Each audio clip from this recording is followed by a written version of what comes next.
মোহামেডানের বিরুদ্ধে ডার্বির আগে মোহনবাগানের ডিফেন্সে আরেক স্তম্ভ যিনি তিনি হলেন অ্যালবার্টো রড্রিগেজ। তাকে আজকেও কিন্তু অনুশীলনে দেখা গেল সাইড লাইনেই রিহ্যাব করতে।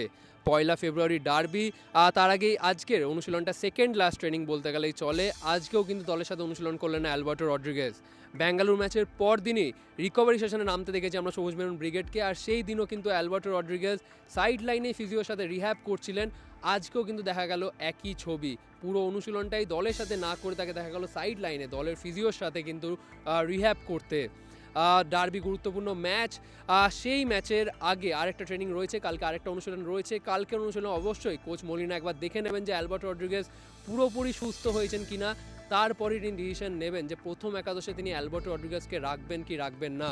আর এই মুহূর্তে বেশি ভাবতে নারাজ মলিনা, কারণ দেখা গেল আজকে যখন ম্যাচ সিচুয়েশন হচ্ছিল তখন কিন্তু তিনি দীপেন্দু বিশ্বাসকেই টম অ্যালবার্টের পাশে খেলিয়ে তৈরি রাখছেন, দীপেন্দু বিশ্বাসকে তৈরি রাখছেন যদি ইন কেস ডার্বির আগে সুস্থ না হতে পারে অ্যালবার্টো রড্রিগেজ, তখন খুব সম্ভবত টম অ্যালবার্টের পাশে দীপেন্দু বিশ্বাসকেই খেলাতে হতে পারে কিন্তু হোসে মলিনাকে। আর শুধু অ্যালবার্টো রড্রিগেজ নয়, অ্যালবার্টো রড্রিগেজের পাশে আমরা দেখেছি আজকে অনিরুদ্ধ থাপাও কিন্তু যত দিন যাচ্ছে তত কিন্তু সুস্থ হয়ে উঠছে। অনিরুদ্ধ থাপা কলকাতা ডার্বির আগে ইস্টবেঙ্গলের বিরুদ্ধে ম্যাচের আগে গুরুতর চোট পান, তারপর তিনি বেশ কিছু ম্যাচ মিস করেছেন, বাট মলিনা প্রেস কনফারেন্সে জানিয়েছিলেন যে তার কিন্তু সুস্থ হতে এখনও 2 থেকে 3 সপ্তাহ লাগবে, সুতরাং আরও হয়তো এখনও 1-1.5 সপ্তাহ তো লাগবে অনিরুদ্ধ থাপার পুরোপুরি ফিট হয়ে মাঠে নামতে।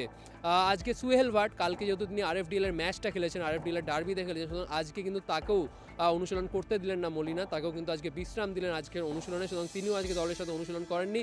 বাট তা বাদ দিয়ে অ্যালবার্টো, থাপা, সুহেলকে বাদ দিয়ে কিন্তু পুরো দলই ফিট ডার্বির জন্য। আজকে কিন্তু পুরো দল নিয়ে কিন্তু ম্যাচ সিচুয়েশন করালো মলিনা, আর সেখান থেকে সম্ভাব্য একাদশ কীরকম হতে পারে মোহনবাগানে সেটা কিন্তু বলা বেশ কঠিন।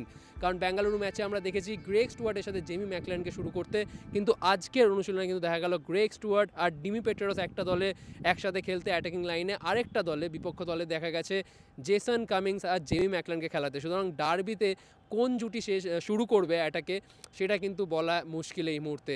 আমরা বেঙ্গালুরু ম্যাচে দেখেছি মাঝমাঠে আপুইয়া দীপক টাংরিকে খেলতে, মাঝমাঠে ডিফেন্সিভ কাজটা কিন্তু বেশ ভালোই করেছে সেই দুজনে বেঙ্গালুরু ম্যাচে, কিন্তু অ্যাটাকিং ক্রিয়েটিভিটির কিন্তু একটু কমতি দেখা গেছে বেঙ্গালুরু ম্যাচে। সেই ক্ষেত্রে ডার্বিতে খুব সম্ভবত যদি শেষ মুহূর্তে কোনো অঘটন না ঘটে, হয়তো কোচ সাহাল আব্দুল সামাদকে খেলাতে পারেন আপুইয়ার পাশে। কারণ আজকের অনুশীলনে যখন ম্যাচ সিচুয়েশন হচ্ছিল তখন কিন্তু একটা দলে দেখা গেছে আপুইয়ার পাশে সাহাল আব্দুল সামাদকেই খেলতে, দীপক টাংরি খেলছিলেন না। দীপক টাংরি আরেকটা দলে ছিল অভিষেক সূর্যবংশীর পাশে।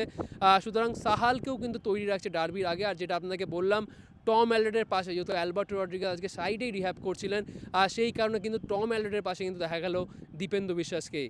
আর রাইট ব্যাক পজিশনে আগের ম্যাচে আমরা দেখেছি দীপেন্দু বিশ্বাসকে খেলতে, যেহেতু আশিস রায় কার্ড সমস্যার কারণে আগের ম্যাচটা খেলেননি, বাট এই ম্যাচে ডার্বিতে কিন্তু ফিরে আসছে আশিস রায়, তাই কিন্তু আজকে একবারে অনুশীলনে বেশ চনমনে লাগলো। রাইট ব্যাক পজিশনটাতে আজকে কিন্তু আশিস রায়কেই খেলতে দেখলাম আমরা।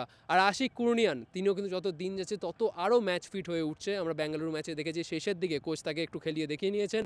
আর ডার্বিতেও আশিক কুরনিয়ান কিন্তু কোচের জন্য একটা বড় অস্ত্র, যদি সেকেন্ড হাফে সত্যিই দলের প্রয়োজন হয় তাহলে কিন্তু Ashique Kuruniyan could be a difference maker for Mohun Bagan. এই মোহামেডানের বিরুদ্ধে ম্যাচটা সত্যিই খুব গুরুত্বপূর্ণ, যদিও মোহনবাগান অনেকটা ব্যবধান নিয়েই কিন্তু টেবিলের একবারে শীর্ষস্থানে রয়েছে, বাট তাও আত্মতুষ্টিতে কিন্তু ভুগতে নারাজ Mohun Bagan head coach Jose Molina, সেটা কিন্তু স্পষ্ট বোঝা গেল আজকের অনুশীলনেই। কারণ আজকে অনুশীলনের মাঝে একটা সময় প্লেয়াররা যখন ছোটোখাটো ভুল ত্রুটি করছিলেন তখন কিন্তু কোচ মলিনাকে দেখা গেল মেজাজ হারাতে। তিনি কিন্তু চেঁচিয়ে সকলকে বললেন ওয়েক আপ, মানে সকলে জেগে ওঠো। তার মানে এখান থেকে পরিষ্কার যে আত্মতুষ্টিতে ভুগতে নারাজ কিন্তু মোহনবাগান। ডার্বিতে কি মোহনবাগান তাদের জয়ের ধারা অব্যাহত রাখতে পারবে, নাকি মোহামেডান সারপ্রাইজ দেবে মোহনবাগানকে, সেটাই এখন দেখার বিষয় এই মুহূর্তে। তো আজকের অনুশীলন থেকে এগুলোই ছিল গুরুত্বপূর্ণ আপডেট। যদি আপনাদের ভালো লেগে থাকে অবশ্যই লাইক, শেয়ার এবং সাবস্ক্রাইব করুন। আবার আপনার সাথে দেখা হচ্ছে পরবর্তী ভিডিওতে।